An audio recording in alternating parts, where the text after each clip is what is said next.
taas selle nädala lõpu juhtmõte on lühike ja hästi konkreetne: Jeesus päästab. Et kõik need, keda ta ei ole saanud Billy Grahami teenistustele 6 aega varem kaasa võtta või kes selle on maha maganud, siis võtke kõik kaasa. Siis on juba kõik kogudused välja koolitatud ka üle Eesti, nii et koguneme ja teenime kõik koos. Aga tänane teema on ärkamine. Nii nagu ma ütlesin, mul on selline tunne, et mul on nagu katkine grammofon on ühte ja tama teemat, aga Jumal ei andnud midagi muud, et see on ikkagi oluline teema veel. Ma küsiks su käest alustuseks seda, et kas sa ootad ärkamist? Ma tunnen, et siin paljud noogutavad ja õnnitavad ja ootan. Ja alustasime seda teenistust koos laudes. Lassu vaim täidab selle maa, lassu au katab meie maa. Nagu vesi mere põhja, nõnda katab sinu au me maa. Aga nüüd ma küsin su käest, kas sa oled päriselt mõelnud, mida see tähendab, kui see asi juhtub? Kui juhtub ärkamine, see laulu sõnad, need on põhimõtteliselt ärkamise kirjelduseks. Vaat sa päriselt praktiliselt mõelnud. Praegu on nii auline istuda siin, noogutada, kaasa, jah, ma ootan ärkamist. Kui sa mõtled, et see tähendab ainult seda, et need üksikud tühjad kohad, mis teil siin veel jäänud on, täituvad inimestega ja siis püha hommiku on sama auline siin edasi olla. No vähemalt siin keegi on pihta saanud juba. Et see ei ole nii lihtne. See ei ole nii lihtne. Ilkka Puhaka, Soome üks missionär. Tema võib-olla oli esimene mees, kes ühe õhtusöögi ajal ütles, vaatas meile etete poistele otsa ja ütles, et mehed, kas te nagu päriselt aru saate, mida te palvetate. Te palvetate ärkamist. Ärkamine, ta kirjeldas, ta oli nooruses kerava ärkamise epitsentris, üks käelakujusid. Ja ta kirjeldas, ühe näite ütles, et ööse 2-3 aeg noored helistasid talle ja nad ei jõudnud hommikut ära oodata, ta lihtsalt tahtsid meelt parandada enne hommikut. Küsis, kas sa oled päriselt valmis. Ta ütles, kui ta tahtis puhata, ta pidi saitma teise otsa, sellepärast, et igalt poolt võeti ta rajalt maha ja taheti meelt parandada.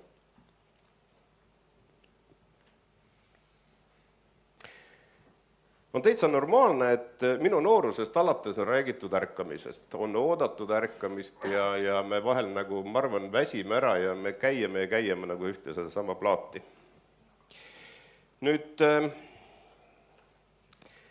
mu hea sõber Sven paar-kolm nädalat tagasi sõitis Toompealt alla ja küsis Jumala käest, et Jumal, mis saab sellest maast? Kõige selle keskel, kus me oleme, kõik see, mis meile peale tuleb praegu meediast, kõik need maksud, kõik. Ja Jumal vastas talle natukene võib-olla isegi ärritatuna, et miks sa küsid, mis saab sellest maast? Kas sa ei usu? Olen ju öelnud, mis saab sellest maast. Ja see, mida ta on öelnud, ja ma nüüd julgen öelda juba, ta on öelnud seda ju rohkem kui 10 ja 15 aastat tagasi ja ta on seda öelnud korduvalt ja ta on seda korduvalt ja selle võtab kokku Habakuki 2.14. Sest maa saab täis issanda au tundmist, nagu veed katavad mere põhja.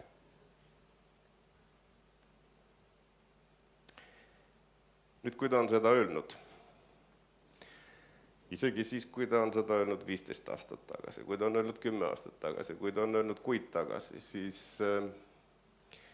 kas me usume seda?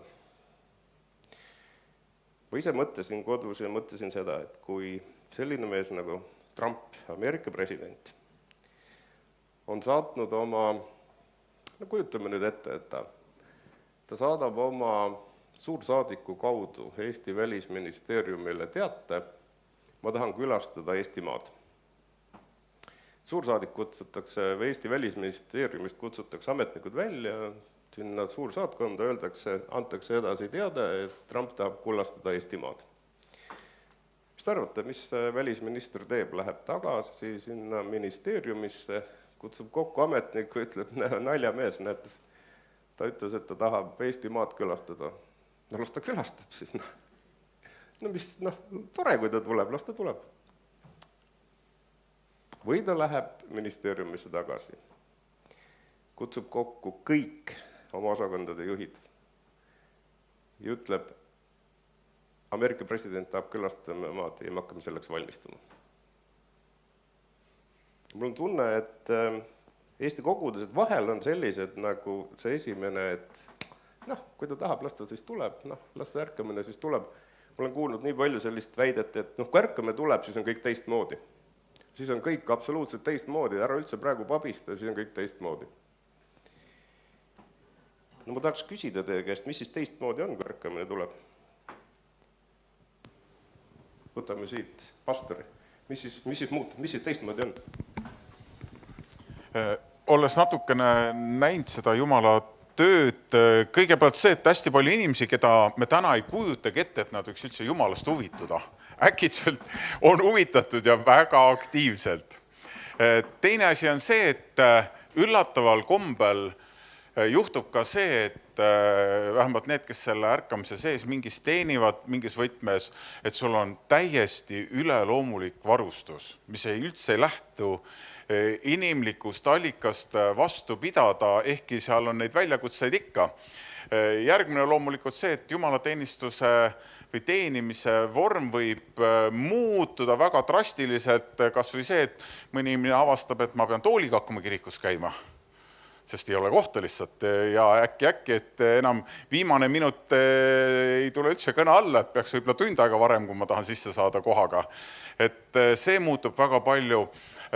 Inimesed hakkavad kogema täiesti üleloomulikku väga erinevat, ütleme, see skaala on väga lai, ingli külastust või Jumala külastust, kes satub Jumala trooni ette, seda on nii kogemuste, nagu see pagas on väga erinev, aga see hakkab juhtuma loomulikult väga palju selliseid teemolikke ja ma ütleks nüüd nii, et ka kummalisi ilminguid tuleb, sest iga ärkamisega, kui sa minevikku vaatad, seal on alati mingid sellised kummalised ilmingud, mida sa võid inimlikult panna lukku, öelda, et see ei ole Jumalast, aga tegelikult on, nii et kõik see kompott lihtsalt tuleb.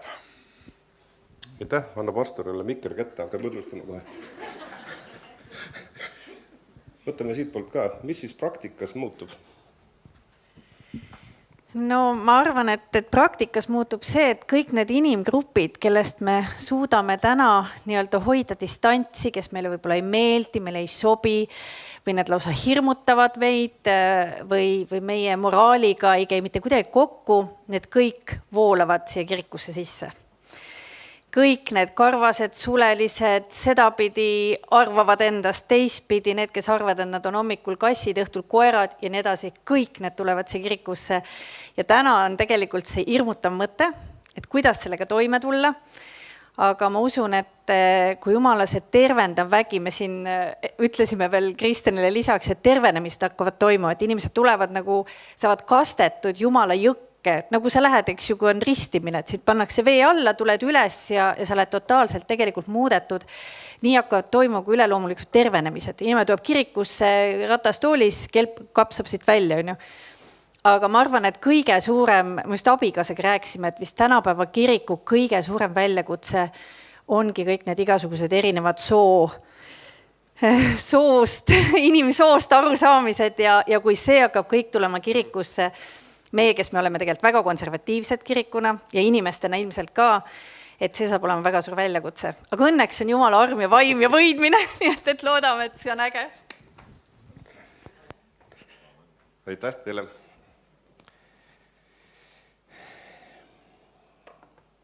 Küsin ühe küsimuse veel. Ärge need vastatke, kui ma olen kellegiga seda küsimust ennem peegeldanud. Milline tiim on kõige olulisem tiim. Võib-olla me võime vaielda, kas kõige olulisem, aga üks oluline tiim koguduses, kui ärkamine algab. Palve tagala öeldi, eestpalve, ülistus, organisatoorne, õpetus, üksmeel, armastus. need, kes Jumala häält kuulevad, aga tiimidest, niisugune organisatoorne tiim, milline on hingehoid, pakuti ka. Ma pakun, et see on, ma võin eksida, aga ma pakun, et see on turvatiim.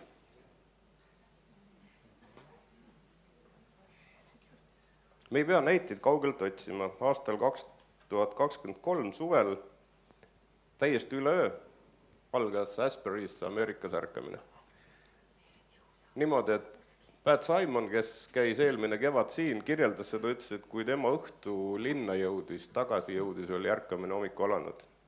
Täpselt nii see algas, järsku tuli. Ja kujutage nüüd ette, see kabel, mis nende mõistes on väike kabel, see on mingi 1500 inimest, meie mõistes on ta suur kabel, Ameerika mastaabis väike kabel. Ühel hetkel oli selle ukse taga 3 kilomeetrit järjekorda. 3 kilomeetrit järjekorda. Seal oli siukene enam-vähem ülistus. Seal oli teestpalvetajad, seal oli telefoniga tehtud mingid ülekanded, aga 3 kilomeetrit järjekorda. Lihtsalt sellepärast, et Jumal suveräänselt otsustas sinna kohale minna. Ehk seda nimetatakse ärkamiseks. Nüüd, keegi ei tulnud sinna koha peale sellepärast, et keegi pidab ilusa jutluse seal. Ja sorry, Kristjan, keegi ei tule siia sellepärast, et sa veel paremaid jutluseid pead. Aga kui me täna mõtleme ärkamisest, et kutsume valguse tee lauljad ette, et siis me saaks reklaami teha, võib-olla tuleb mõni inimene rohkem. Siis kui Jumal suveräänselt külastab ühte paika, ja ma usun, et lõpuaja ärkamine ei ole nii, et ta külastab ühte paika, vaid ta külastab mitut kogudust üle Eesti samaaegselt. Selle kohta on hästi palju ka inimesed näinud pilte ja profeteeringuid. See ei ole ühe koha keskne, aga see on üle Eestimaa erinevates kohtades. See tuli süttib seal, kus teda oodatakse ja on ette valmistatud. Nüüd, kui see tuli süttib, siis kogu koguduse mõttelaad, ma pakun, et kogu koguduse mõttelaad tegelikult muutub 180 kraadi.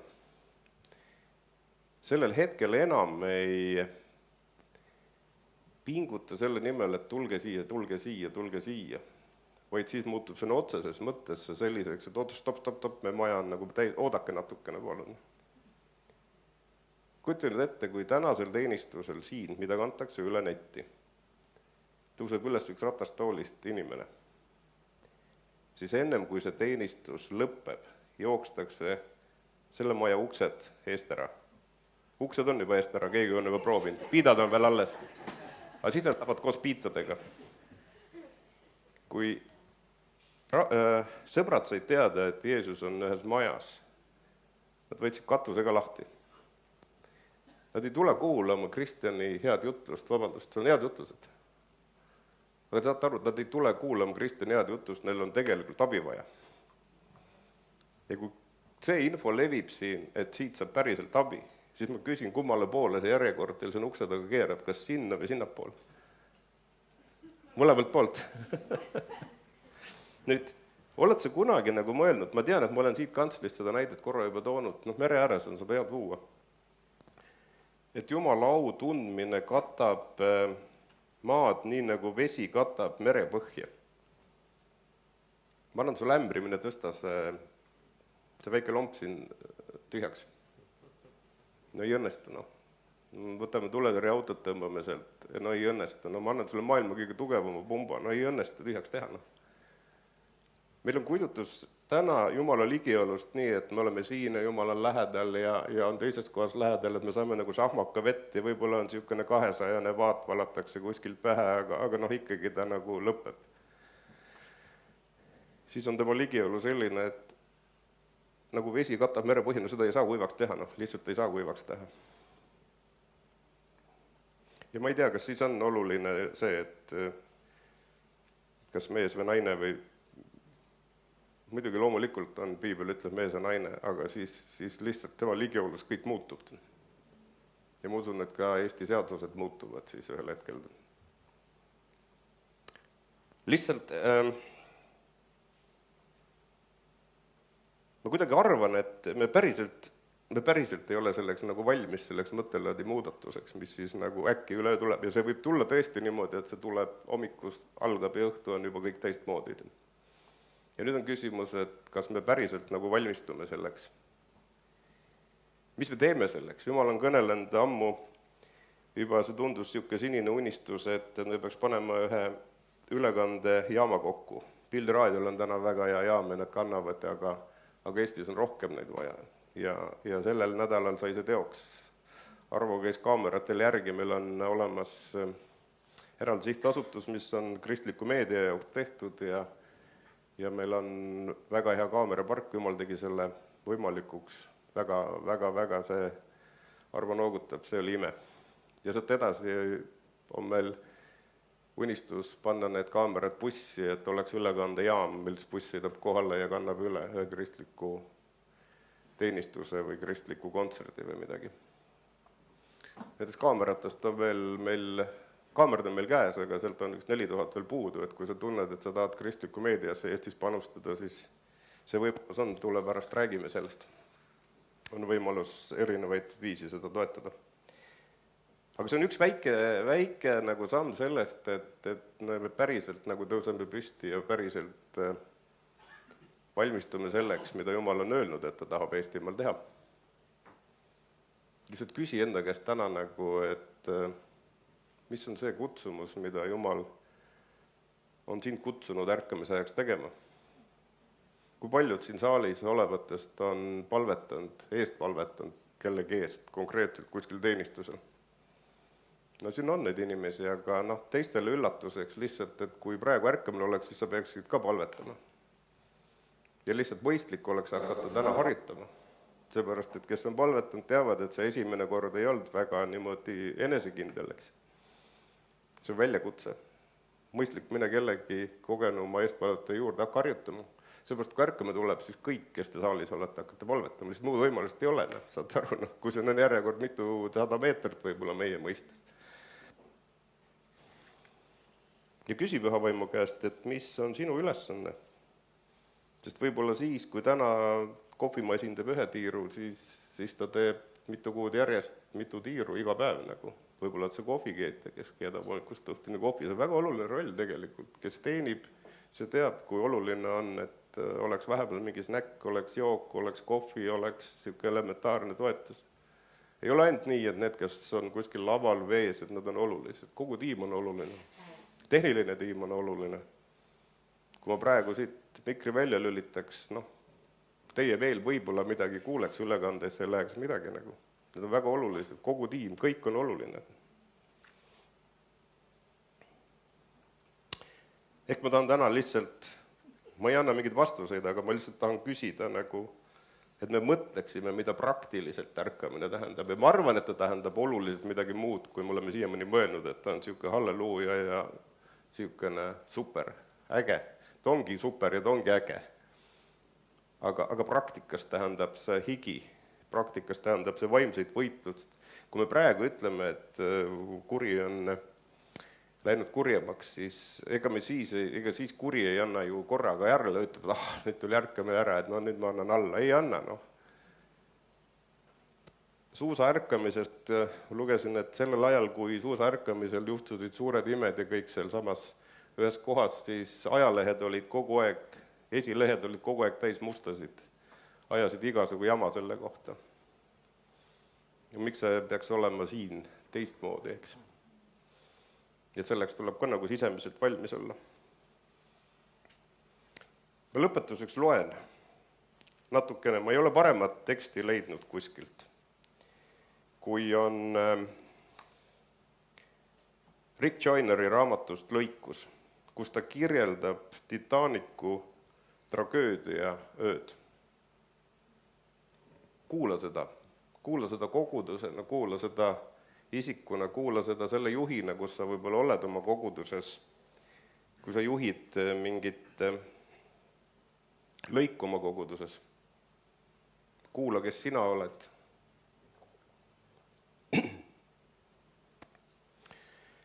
Pealkirja on 3 liiki juhid. Sa võid panna silmad isegi kinni ja mõtiskleda samal ajal. Titanicu tragöödia tõi valge ette rabava tõe 3 liiki juhtidest, ma lisaks siia ka kogudustest, milliseid kõiki võib tänapäeval näha nii maailmas kui koguduses. Esimest liiki võib näha kapten Smithis ja Titanicu meeskonnas. Nad olid parimad Britannia kaubalaevastikus. Terves impeeriumis ei olnud võib-olla intelligentsemat, kogenumat või teadlikumat merekaptenit kui Smith. Lisagem veel andmed, et tal polnud kunagi juhtunud merel ühtegi õnnetust. Ja saame tulemuse, mis näib uppumatu meeskonna ja uppumatu laevana. Tegelikult olid need omadused väga tõenäoliselt just mõjuvamaks teguriks laeva hukkumisel. Kõik need toitsid uhkust ja uhkus omakorda toidab hoolimatust ning see viib tavaliselt varem või hiljem välja tragöödiani.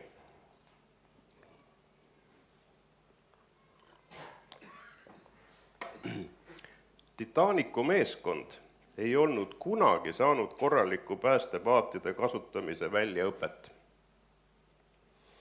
Neil ei olnud mingit plaani, kuidas reisijaid korrapäraselt paatidesse juhtida ja enamik meeskonnast ei teadnud isegi, kuidas neid alla lasta.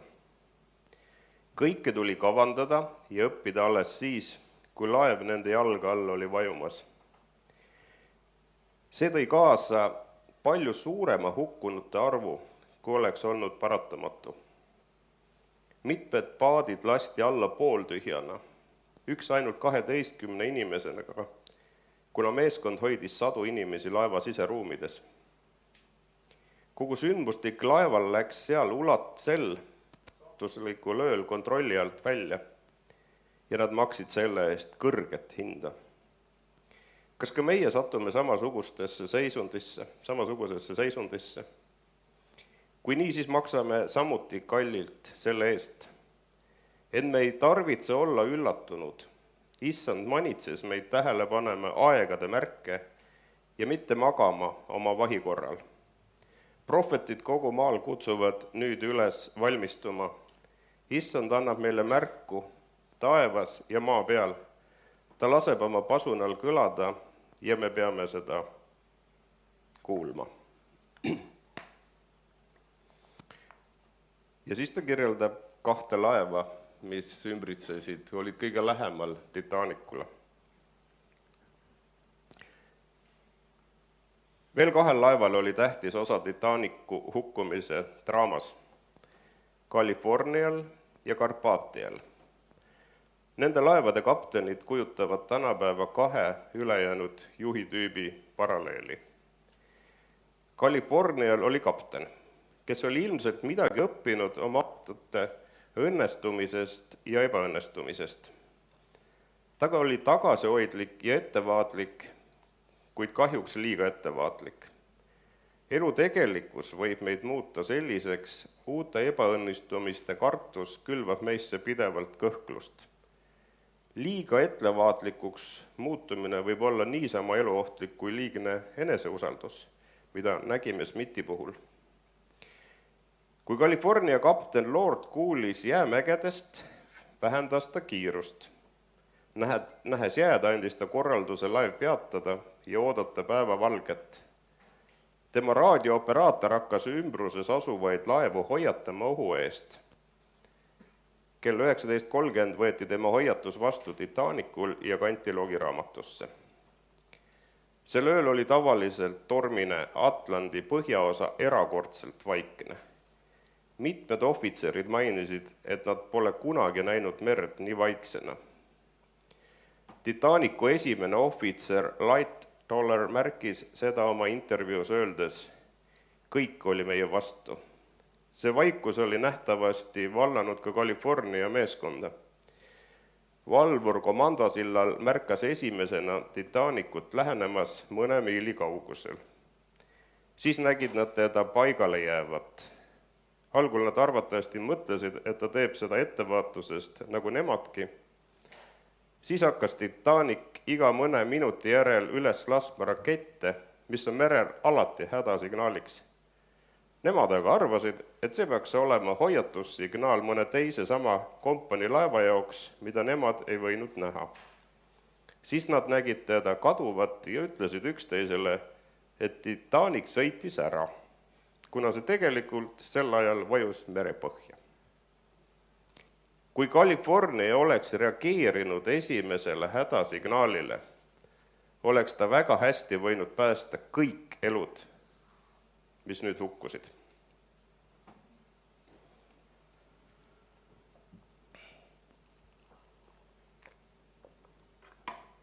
Enne kui ma seda 3. laeva lugu loen, ma pööran teie tähelepanu sellele, see 3. laev ja selle kapten tegutses täpselt selles samas keskkonnas, kus oli tegutsenud ja sõitnud Titanic.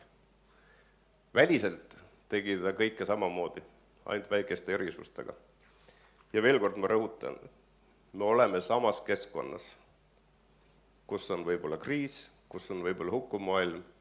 Meid ei tõsteta selle keskelt, selle ärkamise ajal. 3. laev selle öö saatuslikus draamas oli Carpathia, mille kapteniks oli Arthur Rostron. Ta oli tuntud oma kiire otsustusvõime poolest ja oskas tõsta oma alamate töövõimet. Ta on suurepärane näide juhist, millist issand on selleks päevaks valmistamas. Rostron oli jumalakartlik mees ja andunud palvetaja. Kell 12:35 öösel sööstis Carpathia raadiooperaator tema kabiini ja teatas, et Titanic on kokku põrganud jäämäega. Rostron reageeris vastavalt oma loomusele. Otsekohe andis ta korralduse Carpathia ümber pöörata ja täie kiirusega sõita Titanicu poole. Alles seejärel küsis ta operaatorilt, kas too on ikka selles teates kindel, rabab vastat California reaktsioonile. Siis sai ilmsiks Rostroni tegutsemisvalmidus. Ta mõtles kõigele ja hoolitses iga pisiasja eest. Ta andis 1. klassi söögisaali Inglise, 2. Itaalia ja 3. Ungari arsti käsutusse, varustades neid ühtlasi kõigi esemetega, mida vajatakse haigete ja haavatute jaoks. Ta määras eri ohvritserid eri vahekäikudesse, andis neile käsu teha kindlaks ellujäänute nimed, et saata need edasi raadio kaudu. Haavatute jaoks pani valmis plokkvinnad, nöörid ühes toolitaoliste tõstevahenditega. Laeva külgedele kinnitas trossid ja paadiköied, samuti nöörid toolide jaoks, millega üles tõmmata haavatuid. Kõik vahekäikude uksed olid avatud.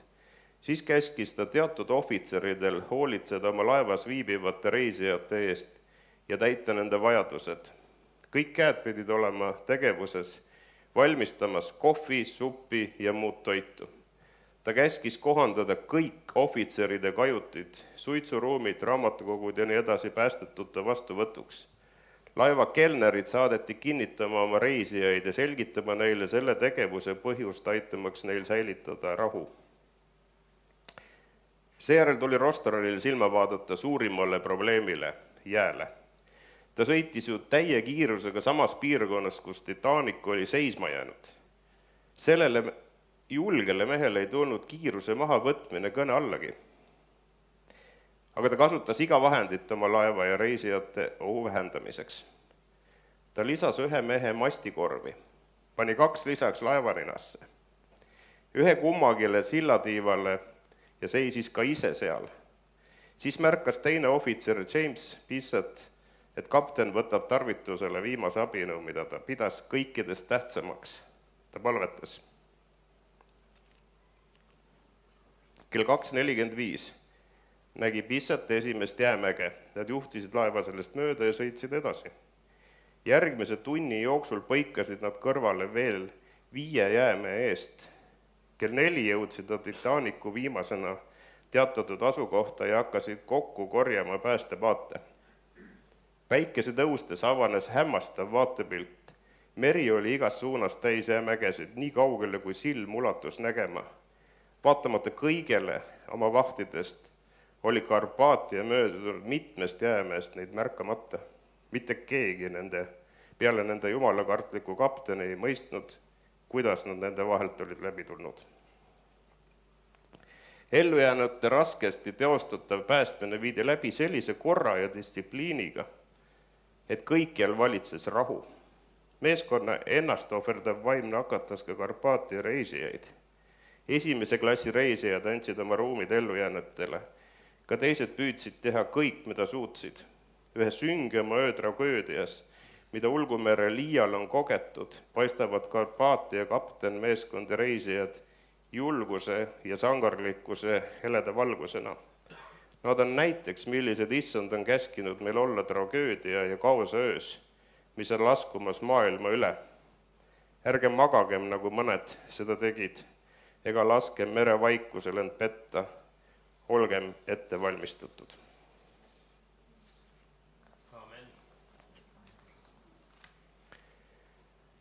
Ja ma usun, et nad ei oleks seda teinud sellisest, kui nad ei oleks ennem harjutanud, olnud ette valmistatud selleks kõigeks.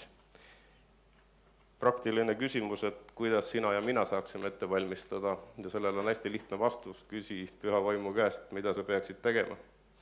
Ära mine niisama rapsima, ära mine tegema seda, mida keegi teine on kutsutud tegema. Me peame kõik tegema seda, milleks meid on kutsutud. See on parim viis. Ma usun, et siin on mõtteainet, mida me saame siit kaasa võtta, mõelda, küsida püha vaimu käest, mis on meie ülesanne, kas me oleme seda teinud, kui ei ole, siis võtame selle ette ja tegutseme, praegu on veel aega. Üks tore mõte siia lõppu, mida on öeldud Titanicu kohta, ja ma arvan, see iseloomustab ka seda ärkamist lõppude lõpuks ikkagi. Insenerid tegid Titanicu, amatöörid ehitasid noalaeva. Aamen.